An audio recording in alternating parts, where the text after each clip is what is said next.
So welcome to tonight's class. Tonight we're going to be looking at some of the ideas that Hillel shares in the first chapter of Pirkei Avos. The book of Avot, of the ethics of our fathers, is studied from between Pesach and Shavuot.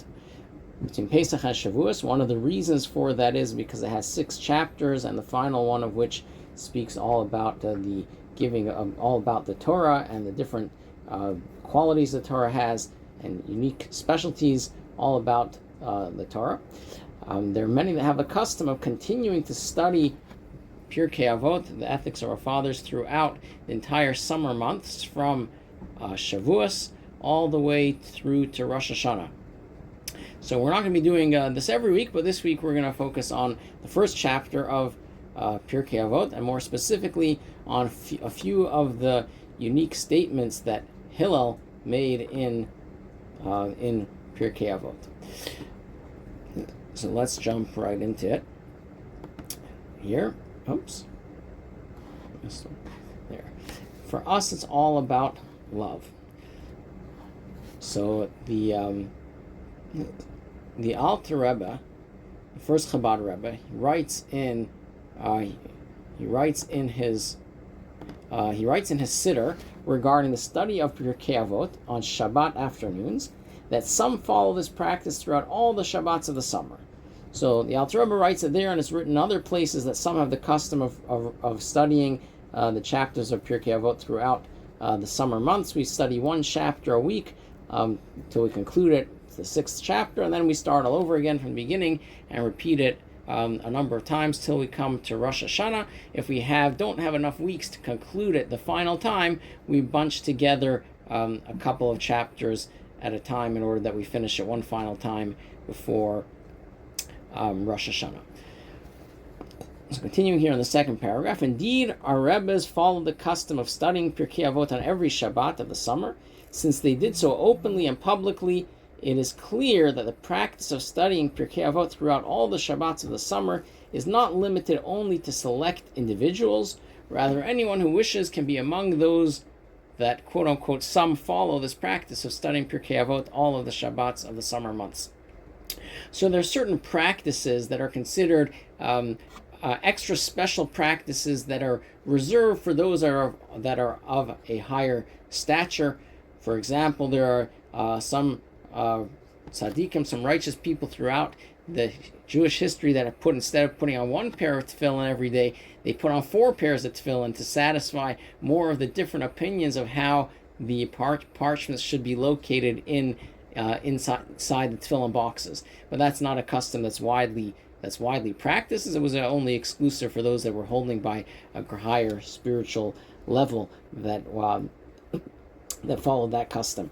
So Pirkei Avot is something that, even though in the Alter Rebbe's Siddur and other places writes that it says that some people follow this practice, the Chabad Rebbes throughout the generations, not only did they study it in private, which is where they did all private things that were private matters not relevant to everyone else, were not for the public eye to see, but they studied Pirkei Avot and expounded on and explained it in public during the summer months, which shows us that it wasn't a private practice just for themselves, something that they encouraged the rest of their followers, the rest of the Hasidim, to follow as well.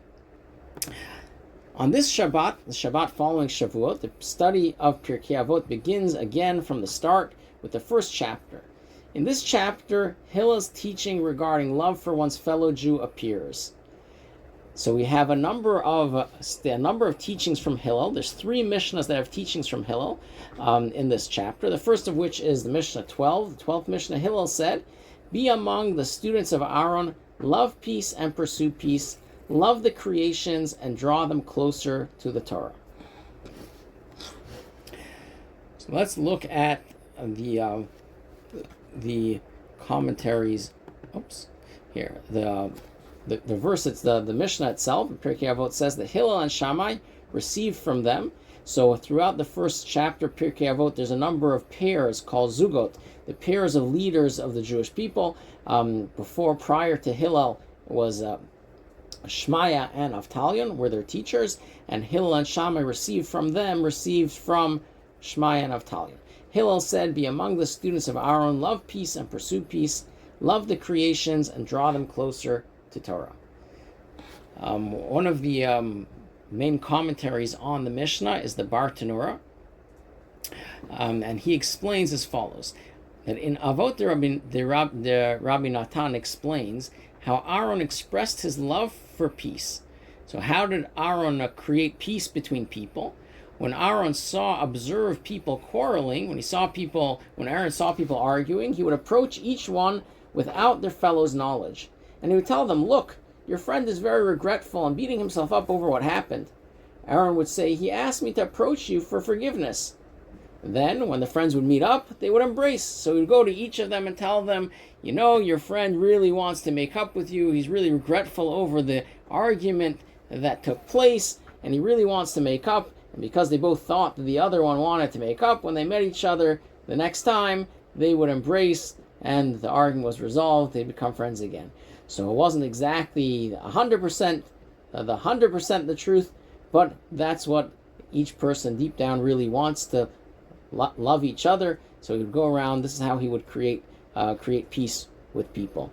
We don't always need to say the 100% truth. If we want to see someone asks us how they look or how the food tasted, not necessarily do we always have to answer 100%. If we didn't like it so much, you can still compliment them on their food, make them feel good, make them feel happy and appreciated for what they did. The Bar Tanura continues and tells us, how did he bring people closer to Torah? How did he draw others closer to Torah? When he knew someone had sinned, he would befriend them, and that person would then become ashamed. "If this pious man knew what I've done, he would distance himself from me," they would say. This led to them repenting. This is what the prophet testifies about: in peace and equity he went with me, and he brought me back from iniquity. So this is what the Mishnah is teaching us, expressing that which in Malachi says that a person, that they go with peace and equity, then that will bring them back from sinning. And this is how Aaron brought people closer to Torah, because instead of pushing someone that did something wrong, instead of shunning them and pushing them away and rebuking them for their bad behavior, instead he would come and befriend them, and he had commanded such a strong respect from those around him. He was such an appreciated person, and people respected him so much so that would think to themselves, this great leader Aaron is becoming my friend, is associating with me, is not becoming of me to behave in such a way. If he would only know the sins that I've committed, he wouldn't want to be my friend. He wouldn't want to have anything to do with me. And just by the very fact that Aaron associated with someone and specifically tried to draw close those that had perhaps done something wrong, that evoked within themselves their own feelings of desire to become more, to correct their behavior and become more fitting to be in the presence of such greatness. So this is one of the ways that Aaron created peace between people and brought them closer to the Torah. I'm going to back up here for a minute. On the night of Shavuos, on Shavuot night, many know that there's a custom of staying up all night studying Torah. Besides for the custom of staying up and studying any Torah, there's actually a book called the Tikkun Leil Shavuot, which goes through, encompasses the entirety of Torah. In the written Torah and Tanakh, it goes through the beginning and end of every portion. It goes through the Mishnah, has the beginning and end of every tractate, and various other parts of the Torah that are read through and studied the night of Shavuot. So at the end of this text of Tikkun Leil Shavuot, there's a teaching from the Zohar of Rabbi Shimon Bar Yochai. So this idea is especially connected to Shavuos, this idea of bringing peace and love, which we have just celebrated. In the Tikkun Leil Shavuot, there is a teaching of Rabbi Shimon Bar Yochai from the Zohar on our Torah portion. And it says like this, that Rabbi Shimon rejoiced and said, he quotes a verse from Chavakuk, "O God, I heard of you and I was afraid." And Rabbi Shimon Bar Yochai says, Rashbi says, there, when Chavakuk's case, fear is appropriate. But for us, it depends on affection. As it is written, you shall love the Lord your God, and it is written, because of the Lord's love for you, and it is written, I've loved you, and so on. So Rabbi Shimon Bar Yochai brings a number of verses to show that Hashem's love for the Jewish people. And even though there is a time and place, there's this place like Chavakuk that mentions that he heard of Hashem and was afraid, but for us, Rashbi says, it's more important to focus on love, and the closeness that Hashem's presence elicits from us. And this is what Hillel is expressing in his teaching as well. So the Rebbe poses this question. This is quite astonishing. Chavakuk says, "Oh God, I heard of you and I was afraid." And Rabbi Shimon Bar Yochai says, no, for us it depends on love. This relates to the broader idea of love for one's fellow Jew. The theme of Hillel's teaching be among the students of Aaron, because these two loves, the love of God and the love for one's fellow, are entirely one. Following this teaching, be among the students of Aaron, there are two additional teachings of Hillel in Mishnahs 13 and 14, altogether a total of 3 teachings. And as we'll see, these teachings are all interconnected with each other, focusing on Hillel's love for Hashem and love for the Jewish people and love for one another. Now, in Pirkei Avot, in Ethics of Our Fathers, is quite unique in that most of the teachings of the sages that are brought, the reason why they were selected to be part of this tractate, which is not a tractate of law. Pirkei Avot is not a tractate of law of what you must do.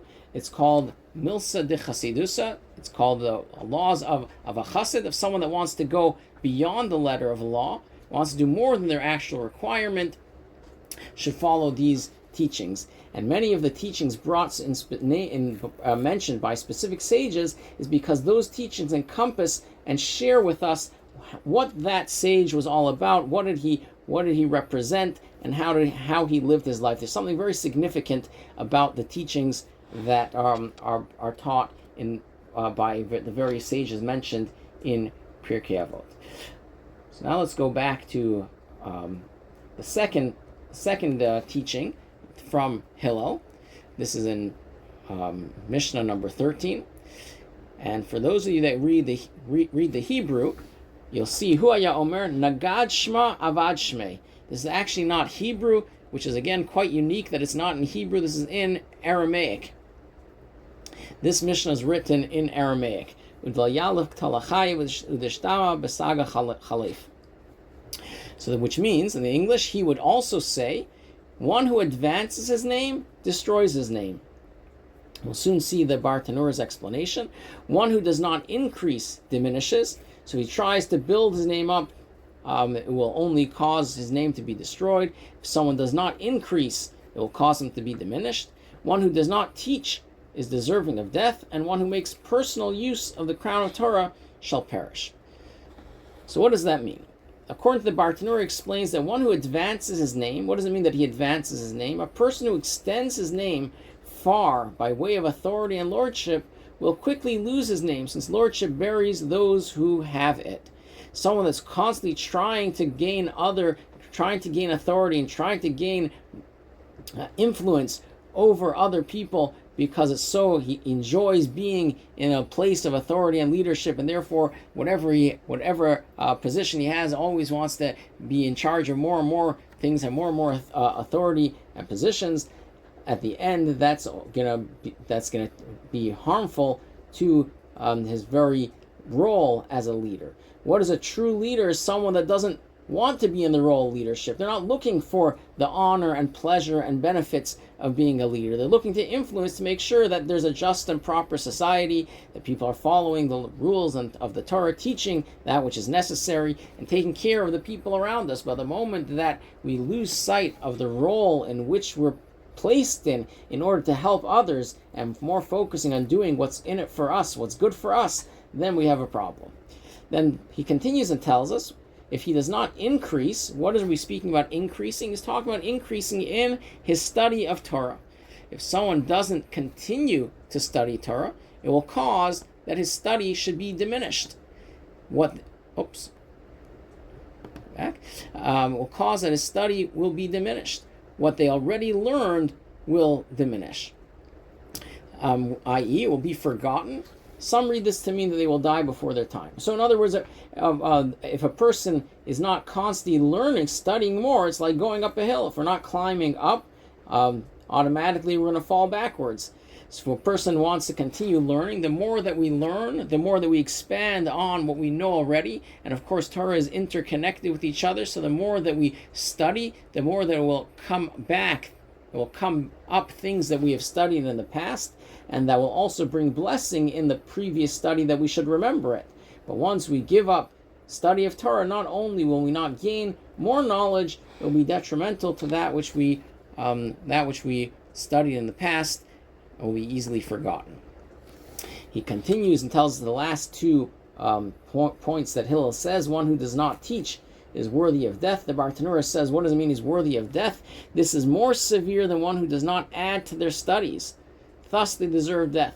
So even worse than a person not continuing to study on their own is not sharing when one has the opportunity to share with others and withholds that information. If someone has an opportunity to share, to teach, and to share with others around us, and we hold back and say, we'll leave that for somebody else.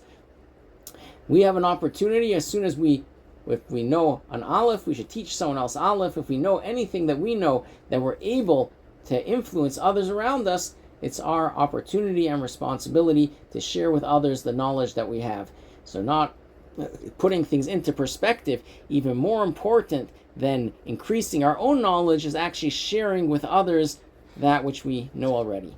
And finally, he says, one who makes personal use of the crown, one who makes use of the crown of Torah like a person uses his tools, will perish and leave the world.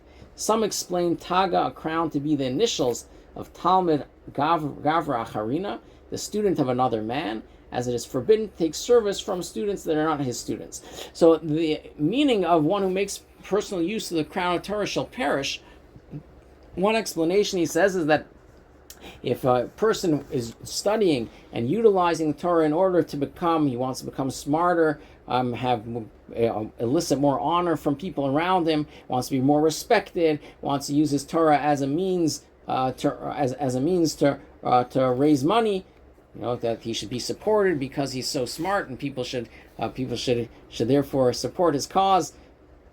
And he's utilizing the Torah in a way that's not just for the sake of getting closer to Hashem and studying of the Torah, then ultimately it will disturb his connection to the Torah itself and its connection to the world. And he's one last explanation of this idea. I've heard another explanation that one who uses the Taga, meaning to say one who makes use of Hashem's explicit name, perishes and is lost, as he does not have a share in the world to come.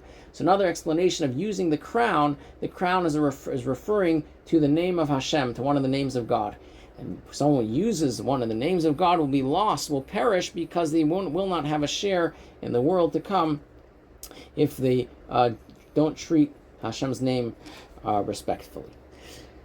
So we'll come back to in a moment, shortly, to this Mishnah. But more importantly is the fact that this Mishnah was written in Aramaic, which is very unusual. And finally, the last of the three teachings of Hillel is Mishnah number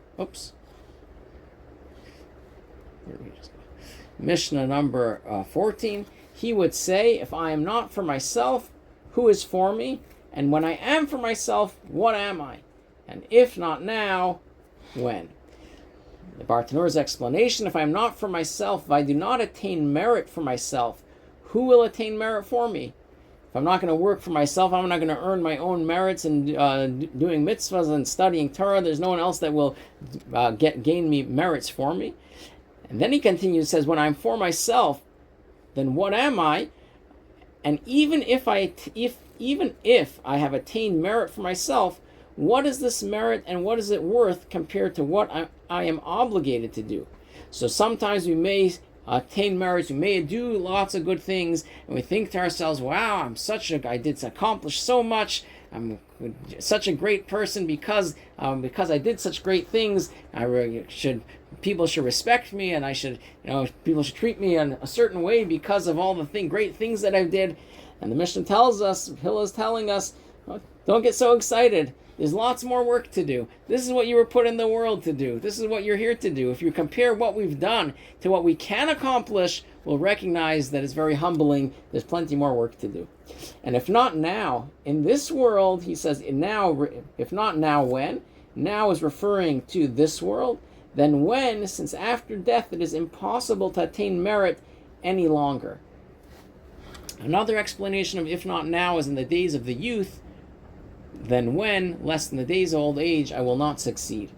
So he says that for a person in this world, we have when a person's soul is in this physical realm, we have the opportunity to perform mitzvahs with the physical world around us, which that is a soul after it passes on, doesn't have the ability to perform those mitzvahs anymore. So if not now, then when, after a person passes on, they will no longer have the ability to perform mitzvahs and receive these merits. They then have to rely on those living to do mitzvahs on their behalf.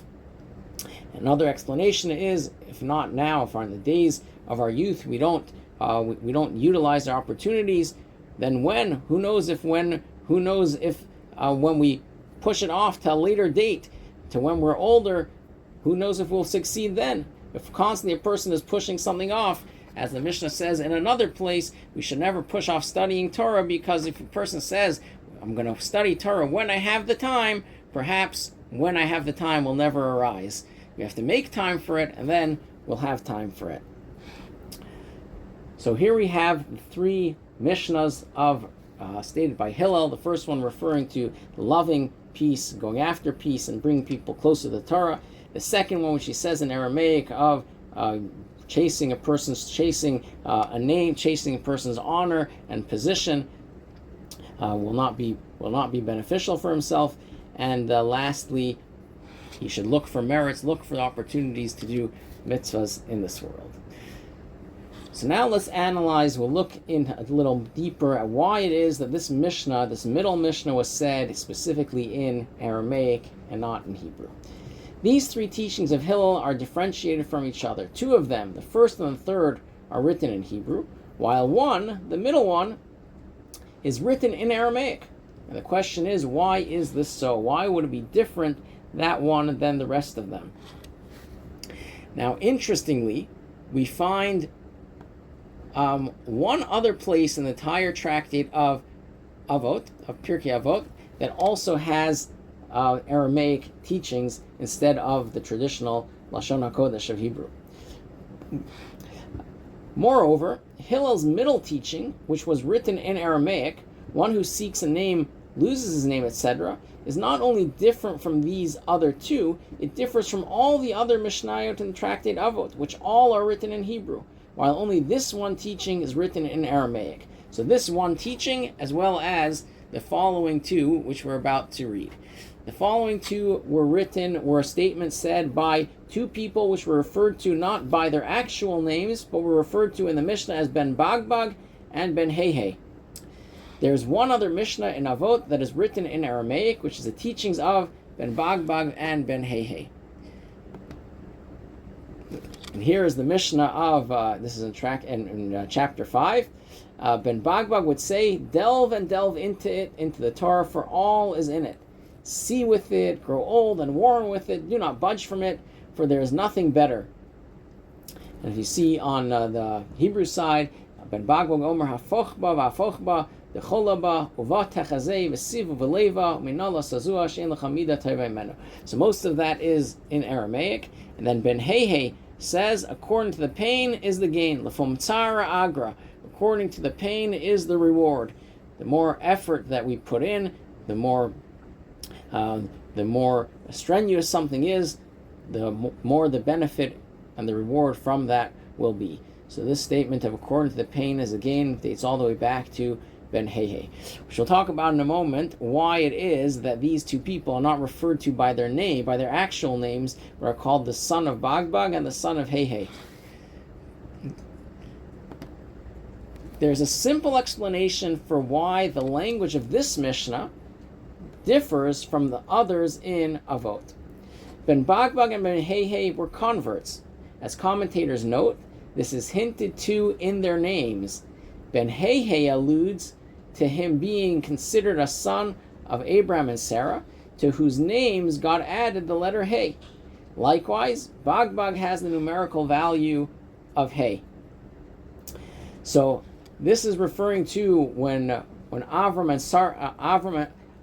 and Sarai, before their names were changed, were called Abram, Avram, and Sarai. And then later on, Hashem added a He to their names. Instead of being called Avram, it was called Avraham.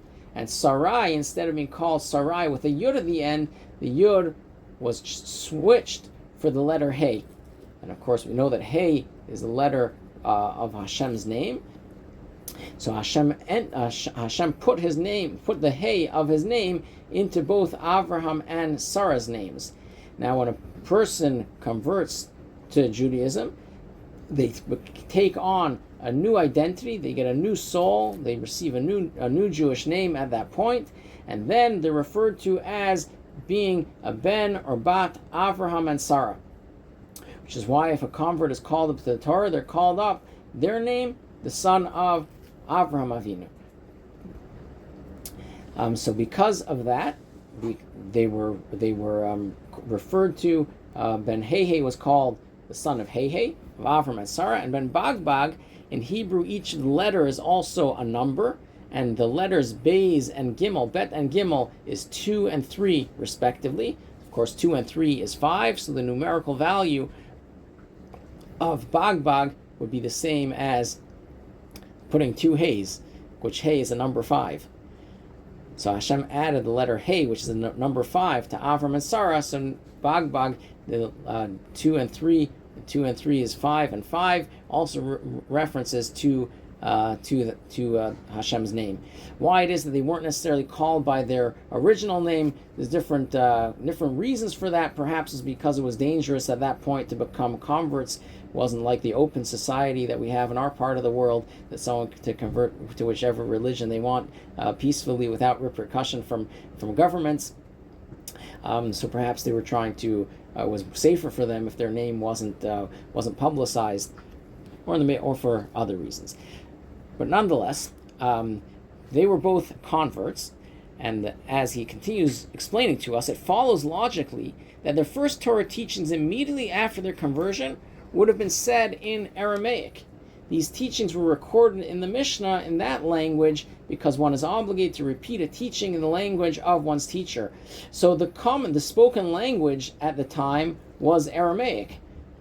That's the language that they would have spoken before they converted to Judaism and started to learn the language of the Torah. So in the beginning, when they're much more comfortable in Aramaic, the first teachings, not only did they become converts, they became sages and leaders and started teaching as well. But in the beginning of their teachings were being taught in their native language, which was Aramaic, until they later on taught things in the Hebrew language. So therefore, because these teachings were taught shortly after their conversions, it would make sense why they were said in Aramaic, and were even though the Mishnah is typically written in Lashon HaKodesh in Hebrew, in the holy tongue of Hebrew, nevertheless, we're required to repeat the teaching of our teachers in the same way, the same precise language which they spoke it in, and because they spoke this teaching in Aramaic to begin with, the Mishnah records it in Aramaic. So this is an explanation that we can explain for this Mishnah of Ben Bagbag and Ben He's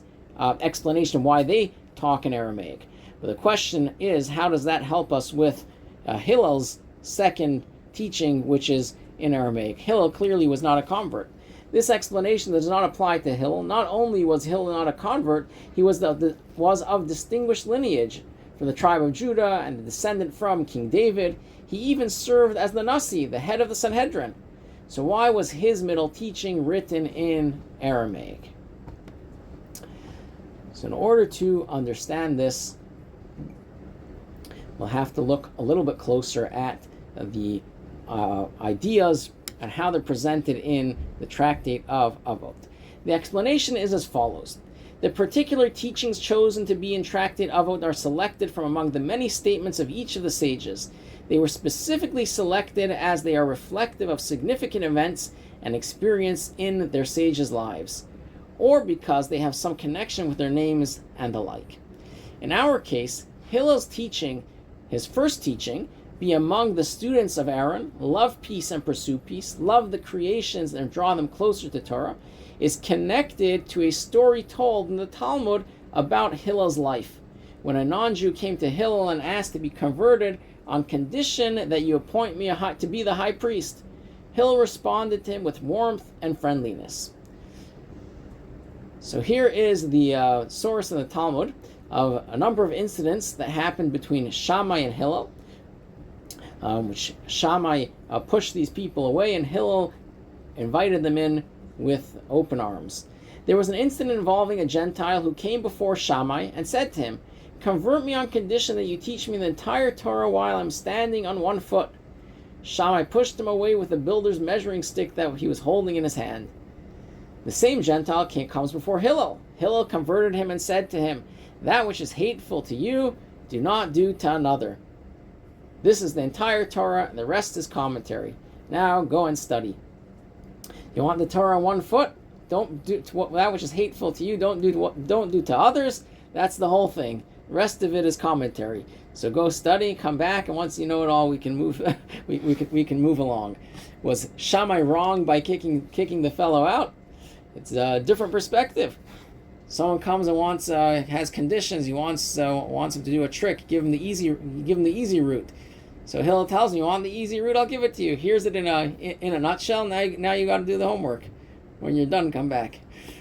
There was another incident involving a Gentile who was passing behind the study hall and heard the voice of a teacher who was teaching Torah to his students and reciting the verse. He recited this verse in Exodus, which talks about the garments of the high priest. These are the garments which they shall make.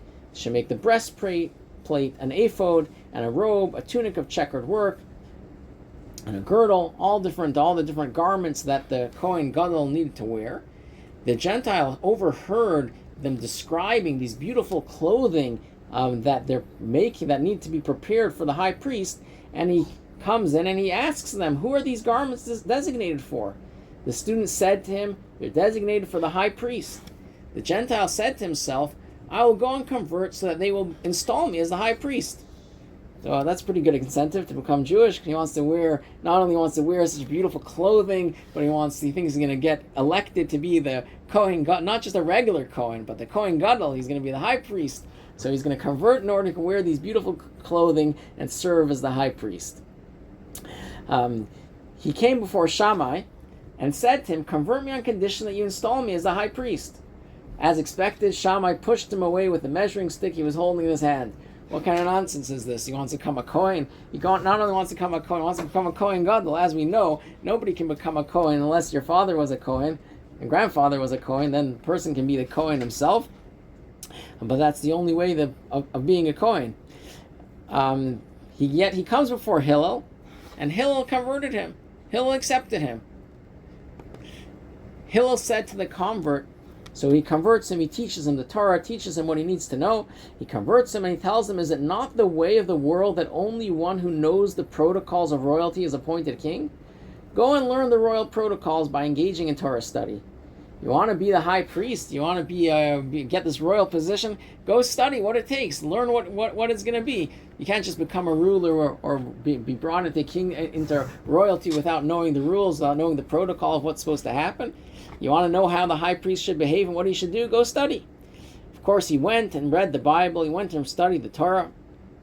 When he reached the verse which says, the verse in Numbers in last week's Parsha, "And the common man that draws near shall be put to death," the convert said to Hillel, "With regard to whom is this verse speaking? Who is this common man that draws near?" It's talking about drawing near to serve in the temple when in the areas where they're not allow, where a regular person cannot go besides for a Kohen, he asks, who is this speaking about? So Hillel responds, even with regard to David, king of Israel, whether it's me, whether it's King David, or any other very special, righteous, holy Jew, it doesn't make a difference. None of us are allowed to go into those areas unless we have the lineage of a Kohen. The convert reasoned to himself, and he says that if the Jewish people are called God's children, and due to the love that Hashem loved them, he called them Israel's my son, my firstborn, and nevertheless it is written about them, and the common man that draws near shall be put to death, a mere convert who came without merit of their ancestors, with nothing more than his staff and traveling bag, all the more so that this applies to him as well. So he recognized after studying the rules, studying that this is talking about specifically a Kohen, and no one else is able to wear these garments besides for the Kohanim, and even go into the temple, into areas that are designated for the Kohen. He recognized that it was only for a Kohen. He realized that it's not for him. The convert came before Shammai and told him that he retracts his demand to appoint him as high priest, saying, "Am I at all worthy to be a high priest? Is it not written in the Torah, and the common man that draws near shall be put to death?" He came before Hillel and said to him, "Hillel the patient, may blessings rest upon your head as you brought me under the wings of divine presence." So Hillel could have shooed him away as well with his ridiculous request, but instead he invited him in and told him, you want to become Jewish, you want to learn. He taught him what he needed to know and told him, go continue to study on your own. And studying on his own, he came to the recognition that he's not worthy to wear these clothing, and it's not wouldn't be worthwhile either way, but regardless, he's not worthy of it. Of course, if Hillel would have explained that to him on the first day when he came, he wouldn't have been a vessel to receive it. He wouldn't have been receptive to hearing that this is only for specific people. So he told him, go study, go learn, and as he's learning, becoming more and more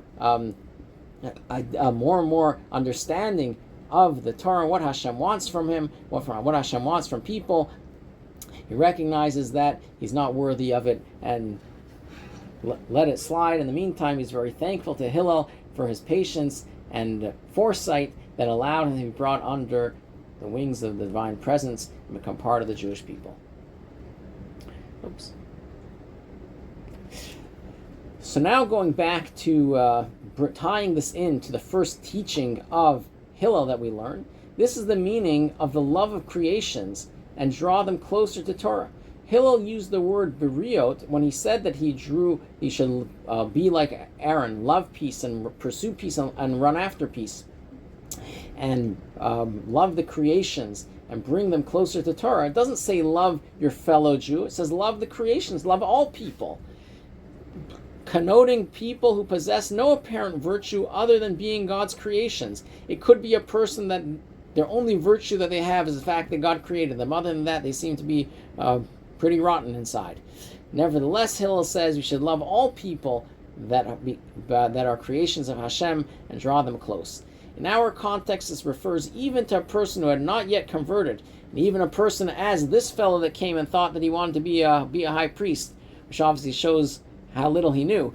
Hillel still approached such a person warmly and drew him close, bringing them close to Torah. Now, Hillel is called in Hebrew is also called Hillel Habavli, Hillel the Babylonian, because Hillel came from Babylonia. He was in Israel at a point in time, and then later on was studied for many years in Bavel in Babylonia. After ascending from Babylonia to the land of Israel, he became the Nasi, the leader of the Jewish people. So after being in Babylonia for quite a number of years, eventually he immigrated to Israel, went up to Israel, and not only did he excel in his study there, but he also became the Nasi, became a leader of the Jewish people after he moved to Israel. Regarding this appointment as Nasi, the Talmud relates the following. This is from Talmud Tractate Pesachim. The tract talks about Pesach. The sages taught in a Baraisa. This law was forgotten by the sons of Beserah. Now, the Bnei Beserah, the sons of Beserah, were the leaders of the Jewish people at the time, and they forgot what the law is in the following case. The 14th of Nisan once occurred on Shabbat, and they forgot and did not know whether the Paschal lamb overrides Shabbat. So usually on the night of the Seder night is when the Paschal lamb was eaten, but it was brought as an offering during the daytime of the 14th.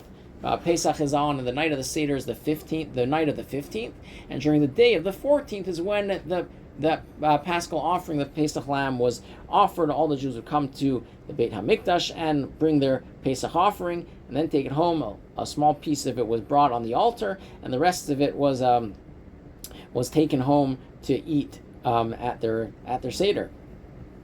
So what happens if Erev Pesach, the 14th of Nisan, is Shabbat?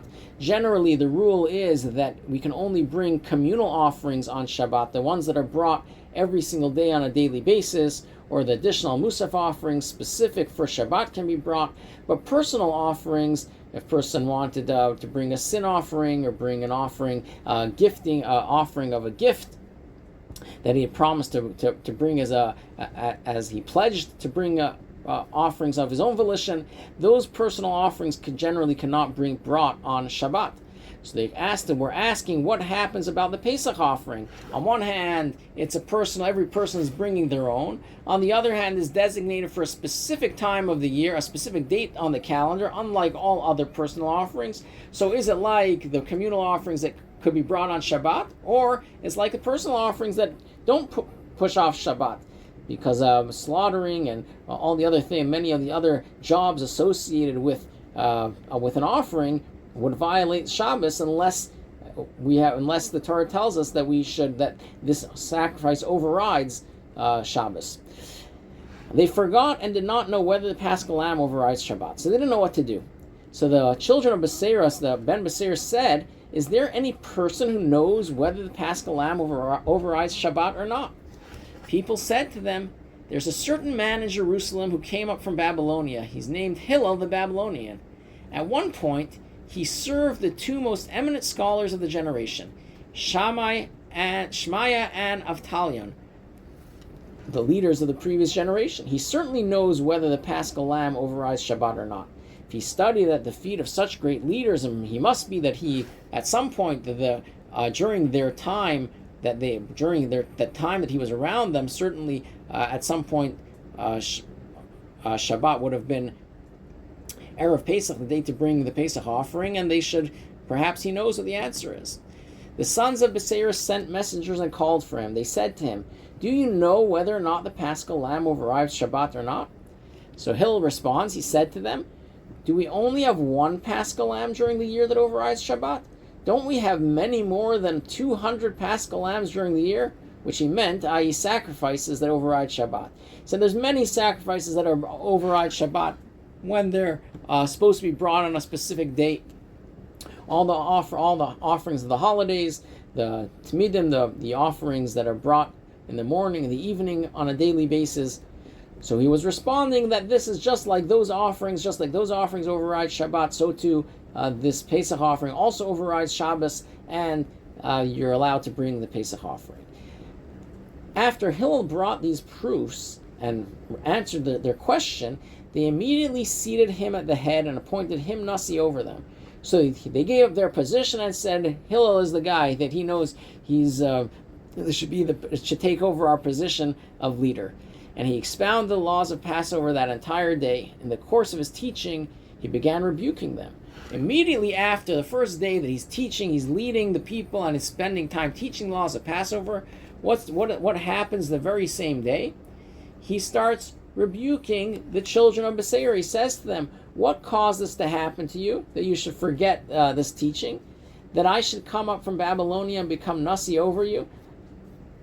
How did this happen that you forgot this rule, and that I came from Babylonia, which in Bavel is considered inferior in learning to the level of learning in the land of Israel? And not only that, you appointed me the leader over you. It was your laziness that you did not serve the two most eminent scholars of the generation living in Israel, Shemaiah and Avtalion." So he tells them the reason why you forgot this was because you didn't spend enough time around the two great leaders that you had the opportunity to spend time around. So then, what happens next? They pose to Hillel another question. They say to Hillel, our teacher, if one forgot and did not bring a knife on the eve of Shabbat and cannot slaughter his paschal lamb, what is the law? Since he could have brought the knife before Shabbat, he cannot bring it on Shabbat. But what should he do in this situation? So you answered us about that you can bring the Pesach offering on Shabbos. But now we have a different question. What happens if you need your knife to slaughter the lamb with, and we can't bring knives on Shabbat? You can't carry them from a private domain to a public domain, and vice versa. So there's no way of getting the knife from your house to bring it to the temple in order to the Beit HaMikdash in order to shech this offering or to slaughter the lamb. What should you do? So look what happens next. He said to them, I once heard this law from my teachers, but I have forgotten it. But leave it to the Jewish people. If they are not prophets whom God has revealed his secrets, they are the sons of prophets and will certainly do the right thing on their own. So immediately after rebuking them, what happens? He forgets himself the rule, the answer to the next question which they pose, whether or not they're allowed to bring a knife to the Beit HaMikdash on Shabbos. But he tells them, don't worry, if you don't know what to do, just follow the community, follow the Jewish people, what everyone else does. Likely this situation came up in the past. People will probably know what to do. So look, go check, go observe what others are doing and see what the solution is. The Talmud continues and tells the next day on Shabbat was the eve of Passover.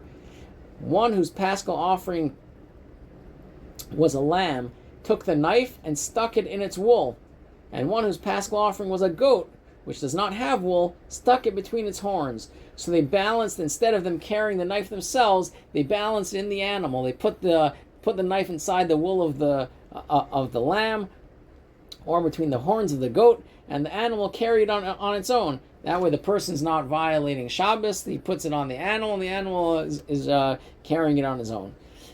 Hillel saw the incident and remembers the halacha that he had once learned and said, this is the tradition I received from the mouths of Shemaiah and Avtalion.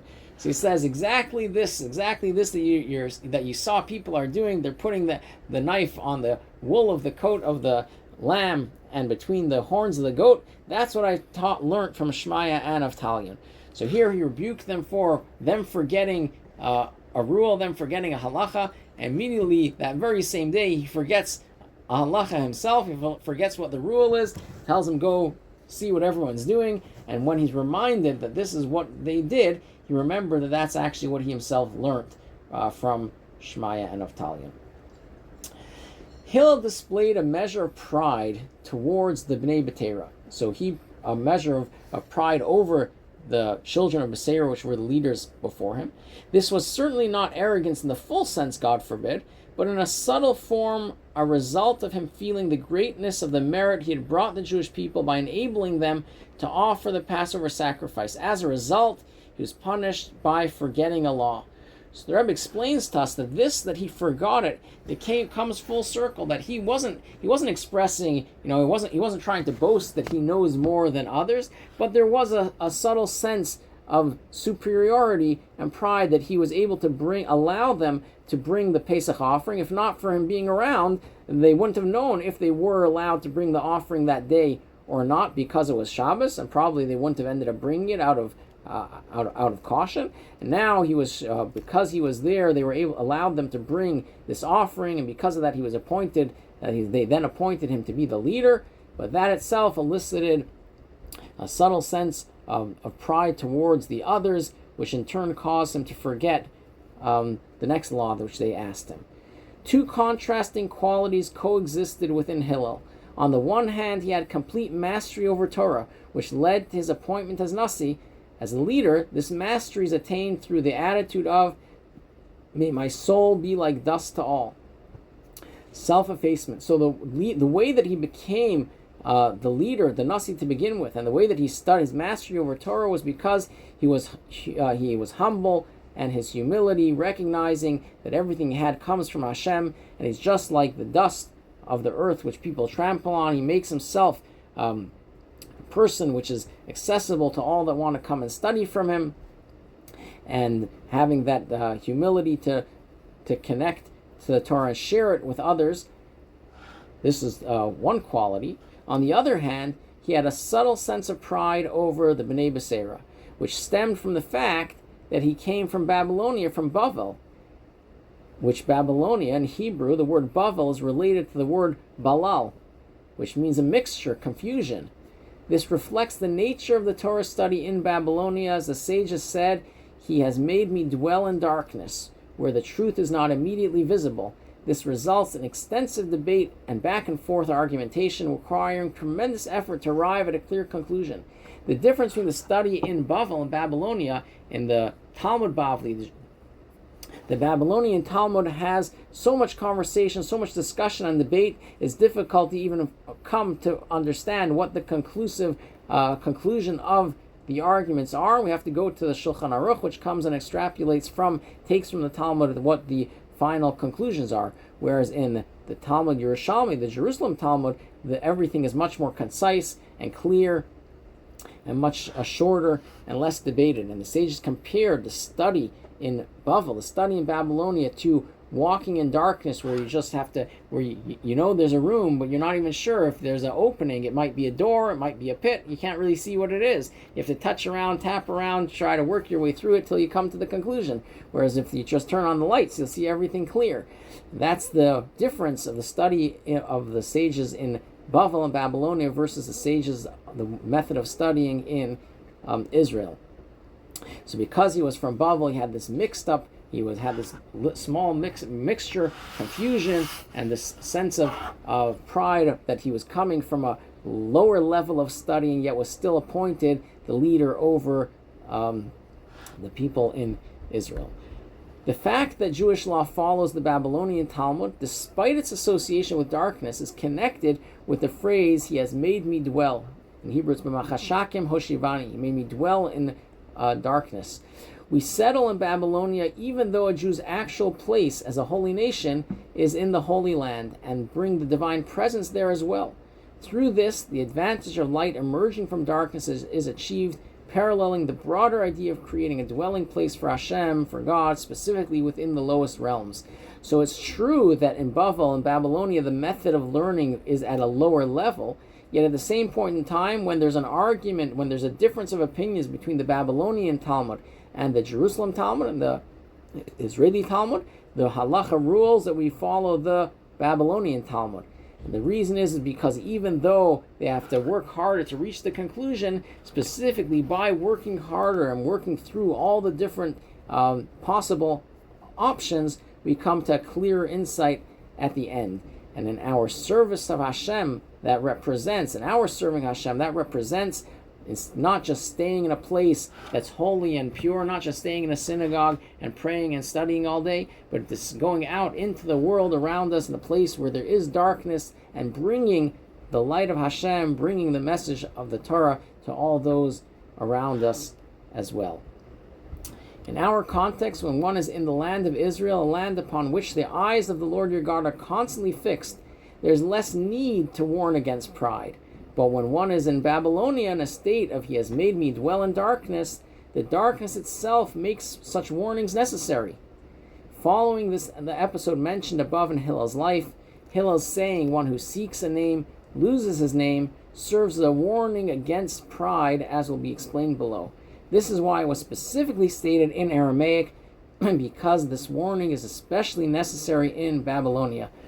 So the reason why this specific Mishnah is mentioned not in Hebrew but in Aramaic, the language spoken in Bavel, in Babylonia of the time, is because the reason why you needed to have this extra warning against this extra pride that he exerted over the Bnei Beseira is because of the place where he's coming from.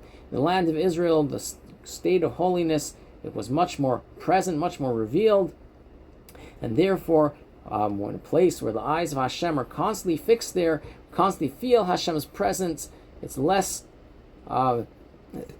chances of a person feeling their own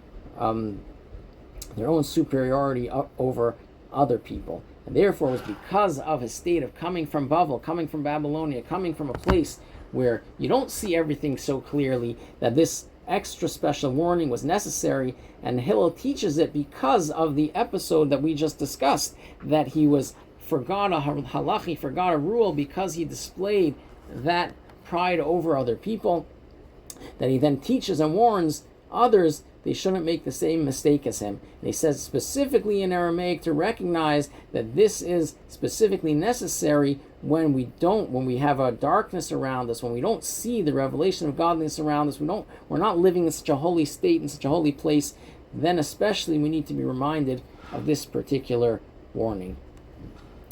Now, if we look at this a little deeper in our service of Hashem, in Hebrew it's called Negad Shema. Someone who advances his name.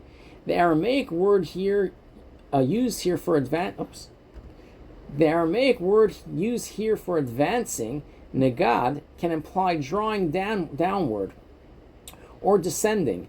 Thus, one who advances his name, destroys his name, teaches that although there must be a descent into Babylonia, one must be careful not to descend too far. So we have to go into Babylonia, we have to go into the world around us, we have to work with the world around us to teach us to elevate it and bring Torah ideas to the world and elevate it doing mitzvahs with physical material. That is, one must avoid, but still one must be careful not to descend too far. That is, one must avoid developing a sense of ego and self-importance. Ego is the lowest form of descent, separating a person, God forbid, from the awareness of connection to the giver of the Torah, which requires an attitude of self-effacement. Ego can cause destroying his name, alluding to losing the awareness of Torah as the names of God, the holiness of Torah. So when if a person goes to deal with the world, and then at the same time he forgets what he's doing there, forgets what the purpose is, we can get sucked in to the surroundings around us and start learning from the material and physical world, and lose sight of bringing Hashem's awareness to the world. And instead we feel so proud of ourselves for the work that we're doing and focusing on that, on the ego within oneself and wanting more and more of it, and that becomes a problem in our connection with Hashem. So on one hand, we need to deal with the physical, need to deal with the world around us, but at the same point in time, we have to want to go. When a person is at work, they have to focus on what they're doing, but at the same point in time, where should be our most enjoyable place is when we're studying, when we're praying, when we're connecting to Hashem, and that is the impetus. That is what empowers us, that we should be able to go into the rest of the time that we're doing our mundane activities and elevate them. So we have this constant two sides to the coin. On one hand, we have to deal with what we need to do on a day-to-day basis, fulfill the tasks at hand, yet at the same time recognize, not lose sight of the purpose and the mission, which is bringing Hashem's presence and revelation into the world. One who does not increase diminishes. And then he continues and tells us the one who doesn't increase in Torah diminishes it. Since we are warned about descent into egotism, one might think it's preferable to avoid producing new Torah thought insights, as this is something that could lead to a feeling of self-importance. Rather, perhaps we should simply review that which we already learned. And this is also a valid form of Torah study. So he says maybe we shouldn't increase. Maybe by increasing and studying more, it will add in our feelings of greatness. Now that Hillel just told us we should make sure not to indulge too much in the feeling of pride and greatness, maybe we shouldn't try to learn as much as we could, because it will add in the feelings of pride. So he continues and tells us, rather, perhaps we should simply review that which we already learned, because this is also a valid form of Torah study. To counter this, Hillel tells us the teaching continues. One who does not increase diminishes. If a person does not add to his Torah knowledge, then he will diminish. Don't worry about learning more. Learning more is a good thing, and not only that, if you don't learn more, it's going to take away from that which you have learned in the past. Not just reviewing what we learned in the past, but we should constantly be looking to increase in our Torah study. And finally, he tells us this will guard against guarding against pride will help us reach the ultimate, that our name continues to be respected. One who advances his name, the Aramaic word used here for advancing. Oops, sorry, hang on. As the Alter Rebbe rules in the laws of Torah study, every soul, for its own completion, must engage in all areas of Torah according to its capacity. To understand and know. From this it follows that when a person is capable of developing new Torah insights, they are obligated to labor and produce them, so much so that whoever is capable of understanding and knowing much, but is lazy, must return in a reincarnation until he understands and attains everything his soul is capable of attaining. According to his unique portion in Torah as expressed in the prayer, grant us our portion in your Torah. So every soul we have an opportunity of what we should accomplish in this world, and if we don't accomplish it fully, Hashem sends the soul back into the world again to finish up its mission. We shouldn't put off to tomorrow what we can do today. Study as much as we can, as much as the opportunity is as we can, and this really ties together all of these three statements of Hillel, which is balancing on one hand, connecting to Hashem at the deepest of levels, having our desire and yearning to connect at the deepest of levels, and at the same point in time recognizing that we've work to do. We have to work with the world around us. You have which begins with what he says about Aaron, Ohev Shalom, V'roidev Shalom, that he should run after peace, pursue peace, and bring them closer to Torah, not bring them closer out of fear, bring them closer out of love, bringing them closer together. At the same point, not bringing the Torah down to a person's level. We should raise the person up to the level which the Torah teaches us.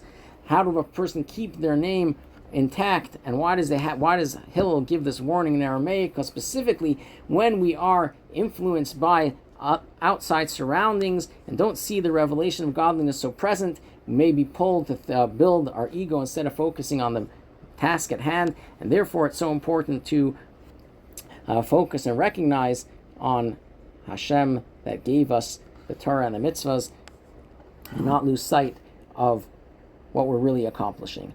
Which ties us all together with the final teaching, the third teaching of Hillel. If I am not for myself, who will be for me? This is connected with a statement in the Talmud that it was said about Hillel, the elder, that when he rejoiced during the water drawing celebration, he would say, if I am here, everyone is here. And if I am not here, who is here? This corresponds to the content of his teaching here. If I am not for myself, who will be for me? So he finishes off this third statement saying, if I am not for myself, who will be for me? If I am, so he said at this celebration during Sukkot of the water drawing, if I am here, everyone's here, meaning to say that I have a specific purpose, a goal, a mission, a mitzvah to fulfill, and that is why I'm here. So if I'm doing what I'm supposed to do, then everyone else is doing what is following along. And if I'm not here, then what am I? Then who is here? Because the entire world, the Torah tells us, teaches us, a person should say that the world was created specifically for me to come and fulfill my purpose and mission. So again, we have the two-sided coin. On one hand, not losing sight of the purpose and mission of why we're here, to bring Hashem's presence into the world, to bring Torah mitzvahs to the world, to bring recognize and to express how all of material existence is here to fulfill and elevate and bring closer to Hashem. At the same point in time, not losing sight that it's not about us, but it's about getting closer to Hashem. So with that, hopefully we'll all be able to continue in studying and learning, getting closer to Hashem, and making the world a better place until we have the ultimate goodness with the coming of Mashiach, where then we won't need all of these extra warnings about what happens about losing sight, because we'll all be focused 100% on the task at hand of bringing more godliness into the world.